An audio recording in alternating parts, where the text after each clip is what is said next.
Wow, what a day, huh?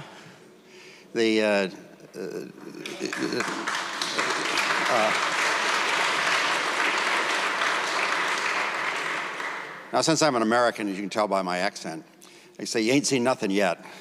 We're not through today, and we heard about life. What is life?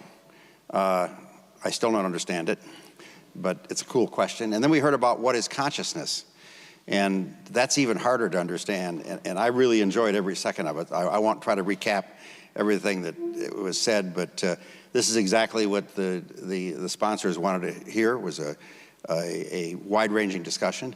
And tomorrow, we're going to hear about how do we detect these things and what do we know about them. So do come back tomorrow. But before we close, it's my very great honor to introduce Lord William Hague, the Chancellor of the University of Oxford. Lord Hague, the floor is yours.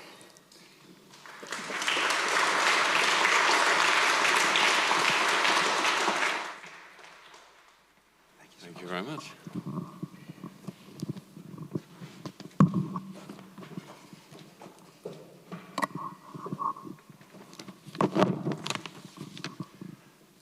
Well, thank you very much. It is a great pleasure to see you all here in Oxford and to welcome you, for those of you who are not based in Oxford, to very much welcome you to Oxford, as I am indeed the new Chancellor of the University of Oxford. I was elected a few months ago.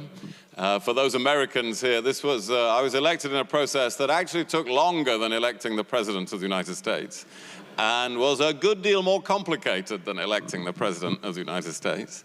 But I was elected in November and sworn in February.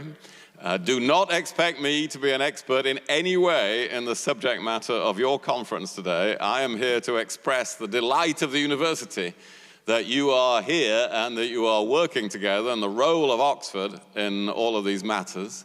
The nearest I have come to looking for intelligent life is I spent 26 years looking for intelligent life in the British House of Commons, which was difficult against the background noise of the political universe. Was very hard to get a fix on. And I know they're often looking for intelligent life in the US Congress as well, although it's hiding at the moment. So I have that in common with this search that is taking place, the scientific search that is taking place. I'm very proud, of course, of the role of Oxford over centuries, because the other different perspective we have compared to the United States is we go back a long way here. We go back 800 years. I am the 160th Chancellor of the University of Oxford, going back to the year 12. So actually, the first document that sets up a Chancellor of the university is dated 1214. So Oxford is older than our Parliament. It's older than Magna Carta. It is, of course, many times older than America. And so I just thought I'd point that out. But it's astronomy, its interest in astronomy goes back all that time. If you read the early histories of the university, even what was happening in the 13th and 14th century, you see that the connection being made then between astronomy and mathematics. One of the earliest examples ever of a metal equatorium for calculating the positions of the planets was used here in Oxford. In the 13th and 14th centuries. One of the very early chancellors, one of my predecessors, a chancellor in the 13th century, was one of the advocates of calendar reform, because one of the issues of those times was that the calendar had got so seriously out of line with reality, and of course that was reformed in the 16th century with the Gregorian calendar. But that involved astronomical observations that were going on here in Oxford in the 13th and 14th centuries. And if ever we need a wider sense of perspective, the 14th century is always pretty useful, because in the middle of the 14th century, 1/3 of the citizens here died of the Black Death. And if they didn't die that way, we were just starting 100 years of war with our neighbors, the French. So that was the other way you could die. And it puts our own times into better perspective to realize that the mid-14th century was possibly the worst time to be alive. We're in one of the best times to be alive. We're living in a time that is more dangerous than we've been used to, geopolitically. But it's the most exciting time in human existence because of the advance of science and technology. And you are part of that. Your work is very much part of that. And I hope that as it succeeds over time, as it progresses in whatever way it will progress over the coming years, that it helps us all, just as the 14th century helps us to see life in perspective. Well, finding other life in a different form that we don't understand or don't know at the moment might help us to see things in the world in better perspective. Perhaps it would bring us closer together in humanity. We don't know that, though. Perhaps it wouldn't. Perhaps it would help us to resolve some of our own problems. Perhaps it would help us to lift our horizons from some of the parochial issues on which we spend so much of our time. But it is part of the excitement of what is taking place, of the fastest period of scientific and technological change in the whole history of human civilization. And Oxford is going to be part of that change, just as so are the other great universities represented here today. And when I gave my inaugural speech, what we call our admission speech, a couple of months ago, I set out what I thought that period of extraordinary change means for a great university, and how we have to remain at the forefront of excellence, even though that will be changing all the time.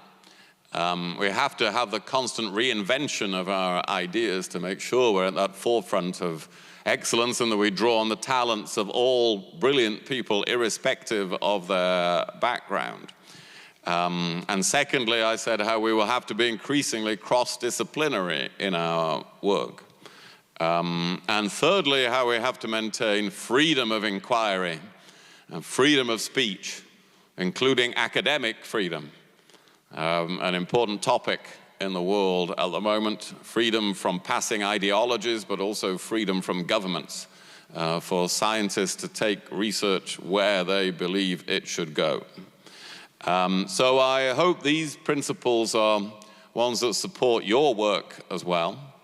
And I know, as I say, I am not in any way an expert on any of your work. I've noticed a lot of things that are going on in the UK and Oxford University specifically, in many different aspects of supporting space exploration and the understanding of the universe that I won't go through now. Notice one that was even we're apparently testing human tissue samples on the International Space Station to explore the effect of microgravity on the aging process. So, well, Elon Musk, he will be able to know, how much anti-wrinkle cream to take on his journeys to Mars as a result of the work going on in the Oxford Space Innovation Lab. But you are much more familiar with all of that work than I am, and I don't need to tell you what your own work is. It is worth remembering, as part of that second theme I mentioned of the cross-disciplinary nature of our work increasingly in the years ahead, that the search for life as we don't yet know it is not just a subject for scientists, but is for all experts of the human condition. Arthur C. Clarke, one of my favorites, said 2 possibilities exist. Either we are alone in the universe or we are not. Both are equally terrifying.